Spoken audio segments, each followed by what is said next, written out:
Le soulagement de toute une famille. Laurent Vinatier, désormais libre et sur le sol français. Il a été accueilli au Quai d'Orsay ce jeudi. Accusé d'espionnage par la Russie, ce Français était détenu dans le pays depuis juin 2024. On y revient plus en détail avec vous, Anne Corpet. Merci d'être là, Anne. On a les premières images. Voilà, elles s'affichent sur vos écrans. Celle de Laurent Vinatier, désormais libre, de retour en France. Et c'est le président de la République qui a été le premier à l'annoncer. Notre compatriote est libre et de retour en France, a en effet écrit Emmanuel Macron sur son compte X. Alors sur ces images qui ont été diffusées par l'agence russe TASS, on voit donc le chercheur français sortir de prison, puis à bord d'un véhicule. Et ensuite, l'agence russe procure aussi les images de ce basketteur russe à la descente d'un avion, appareil à bord duquel Laurent Vinatier monte ensuite, des images qui rappellent un peu l'époque de la guerre froide, même si évidemment la chorégraphie est différente, mais la diffusion extrêmement rapide de ces images montre la volonté du Kremlin de communiquer à ce sujet. Le chercheur français, on le voit, a l'air en bonne santé, en tout cas sur le plan physique. Il a donc été libéré en échange de ce basketteur hacker russe détenu en France. Il avait été interpellé le 21 juin dernier à la demande des États-Unis. Ça veut dire que la libération de ce Russe a sans doute été négociée entre Washington et Paris. Il était donc accusé d'être un hacker, ce que Moscou a toujours démenti, mais enfin, cet échange montre néanmoins l'intérêt que le Kremlin portait à ce citoyen russe.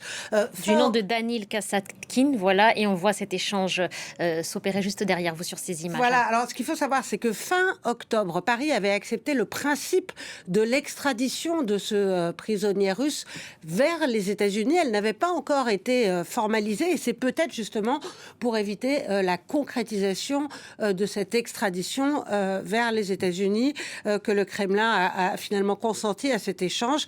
C'est aussi après l'interpellation de ce basketteur hacker en France que les poursuites pour espionnage avaient été lancées contre Laurent Vinatier, avec une peine potentiellement beaucoup plus lourde. Il risquait 20 ans de prison. À signaler aussi, c'est que cet échange intervient alors qu'Emmanuel Macron a repris des contacts directs avec Vladimir Poutine. Il y a eu un coup de téléphone en juillet dernier entre les deux dirigeants qui ne s'étaient pas parlé directement depuis septembre 2022. Et le 19 décembre dernier, Vladimir Poutine, qui donnait une conférence de presse, interrogé sur cette affaire, sur le cas et la détention de Laurent Vinatier, répondait tout simplement qu'il ne savait absolument pas de quoi il était question. Oui, Vladimir Poutine avait même dit en entendre parler pour la première fois. Il avait promis de se renseigner au sujet de Laurent Vinatier.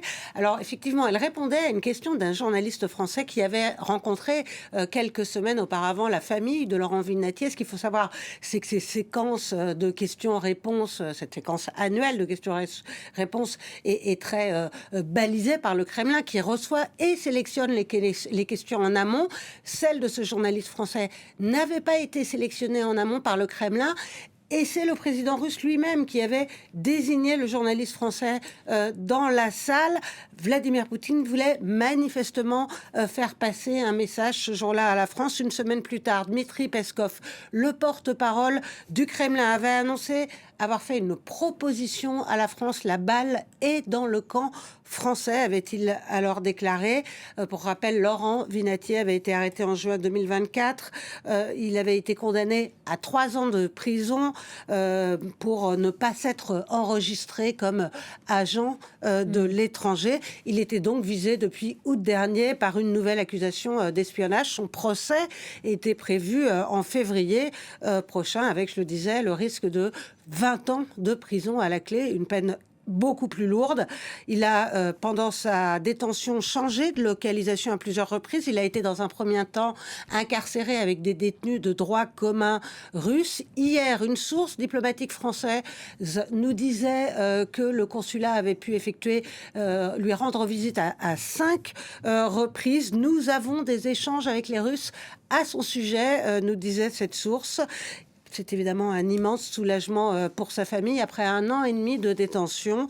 Je vous rappelle que Laurent Vinatier est un chercheur, un spécialiste de l'espace post-soviétique. Il était employé par le Centre pour le dialogue humanitaire, une ONG suisse qui fait de la médiation dans les conflits hors des circuits diplomatiques, Nabia.